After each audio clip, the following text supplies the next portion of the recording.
오늘 주백선교의 큐티 본문은 출애굽기 9장 1절에서 7절까지의 말씀입니다. 오늘 본문의 말씀 중에서 우리가 집중적으로 살펴볼 말씀은 2절에서 4절까지의 말씀입니다.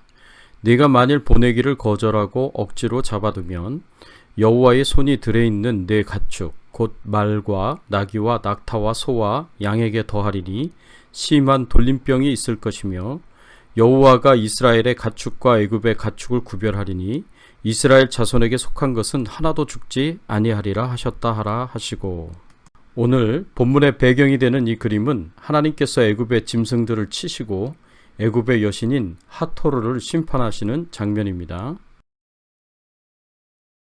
오늘 본문의 말씀을 가지고 우리가 생각해 봐야 할 주제는 하나님께서 하나님의 백성들을 위하여 어떻게 일하시는가입니다. 하나님께서 하나님의 백성들을 애굽에서 건지시기 위하여 그동안 피와 개구리, 이와 파리 재앙을 내리셨습니다. 그리고 계속해서 내 백성을 보내라고 애굽의 바로 왕에게 말씀하셨지만 바로 왕은 마음을 강팍하게 먹고 순종하지 않았습니다. 이렇게 불순종하는 바로 왕을 향하여서 하나님께서 오늘 본문에서는 악질의 질병을 내리십니다. 이런 일련의 일들을 통해서 우리는 하나님께서 하나님의 백성들을 위하여 어떻게 일하시는가를 알 수 있습니다.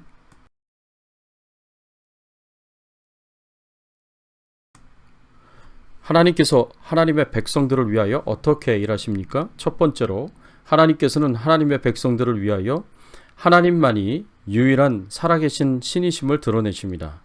오늘 본문 2절과 3절의 말씀에 보면 네가 만일 보내기를 거절하고 억지로 잡아두면 여호와의 손이 들에 있는 네 가축 곧 말과 나귀와 낙타와 소와 양에게 더하리니 심한 돌림병이 있을 것이요. 이 말씀을 보면 바로가 이스라엘 백성들을 보내라는 하나님의 명령을 거부하면 하나님께서 손을 들어 들에 있는 가축들인 말과 나귀와 낙타와 소와 양에게 심한 악질 돌림병이 임하게 하실 것이다 라고 경고하십니다.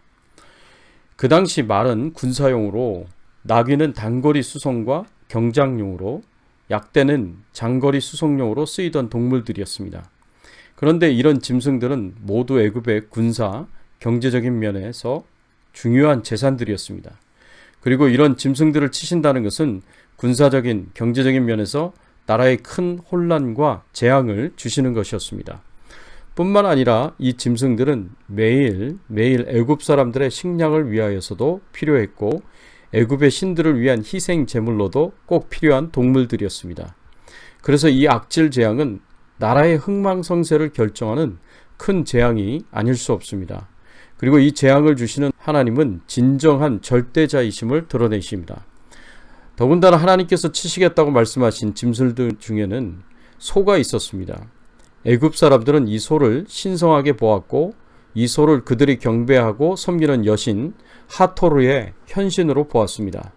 하토르는 이 사랑과 미의 여신이고 최고의 신이었던 오시리스와 이시스의 아들인 호르스의 부인이었습니다. 태양신 라의 딸이었고 이 하토르가 태양신 라의 벌을 행할 때에는 파괴의 여신 세크메트로 변한다고 알려져 있습니다.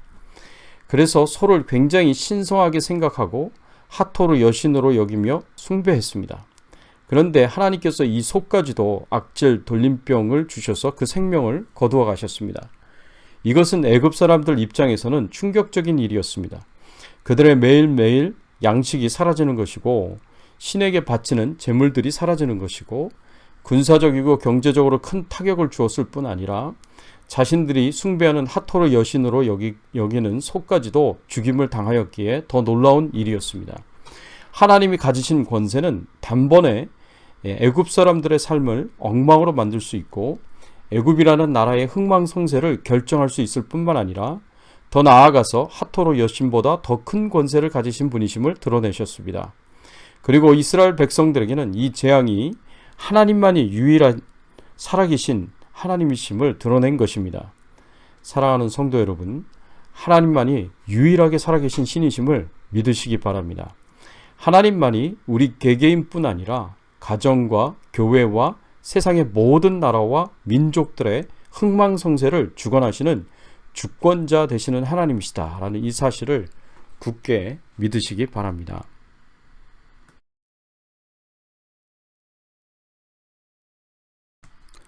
두 번째로 하나님께서는 하나님의 백성들을 위하여 생사의 주권자 되심을 드러내십니다.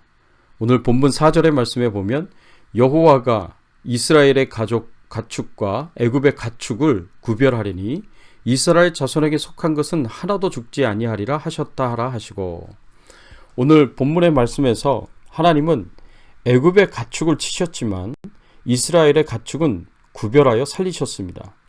하나님께서는 자기 백성을 구원하시지만 백성들의 소유에도 긍휼을 베푸십니다. 하나님께서 자기 백성의 소유를 지키시고 보호하십니다.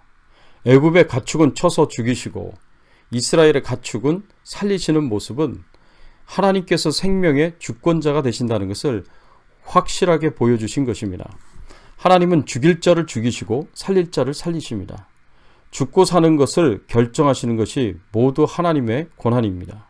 그래서 애굽의 가축들은 다 죽이시기로 결정하셨을 때 죽이셨고, 이스라엘의 가축을 살리시려고 작정하셨을 때 살리셨습니다. 죽고 사는 문제가 하나님의 뜻에 따라서 이루어졌습니다. 하나님만이 이 세상에서 생사를 결정할 수 있는 유일한 생명의 주권자가 되십니다. 생명을 만드신 분도 하나님이시고 생명을 유지하시는 분도 하나님이십니다. 하나님 없이는 생명의 탄생도 없고 생명의 유지도 없습니다. 사람이 태어나서 나이가 들어서 죽든지 병들어서 죽든지 사고가 나서 죽든지 모든 살고 죽는 것을 하나님이 결정하십니다.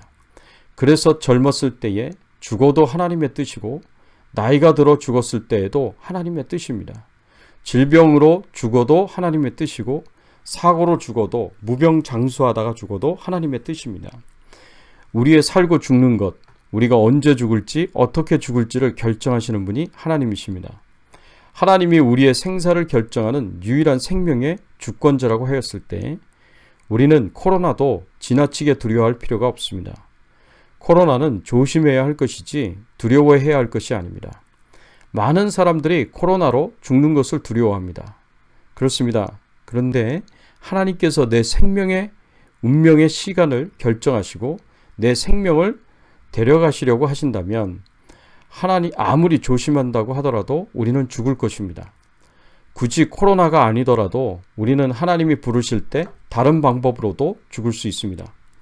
하나님께서 내 운명의 시간을 결정하셔서 내 생명을 더 누리게 하시면 아무리 코로나가 강력하게 역사한다고 하더라도 나는 안 죽고 건강하게 살 것입니다. 그러니 우리는 코로나를 두려워할 것이 아니라 우리의 생사를 결정하시는 하나님을 두려워해야 합니다. 사랑하는 성도 여러분, 우리가 믿고 섬기는 하나님만이 유일하신 살아계신 신이심을 기억하십시오. 하나님께서 우리의 흥망성쇠를 결정하시는 분이시고 우리의 생사화복을 결정하시는 유일한 분이 되십니다. 이것을 꼭 기억하십시오.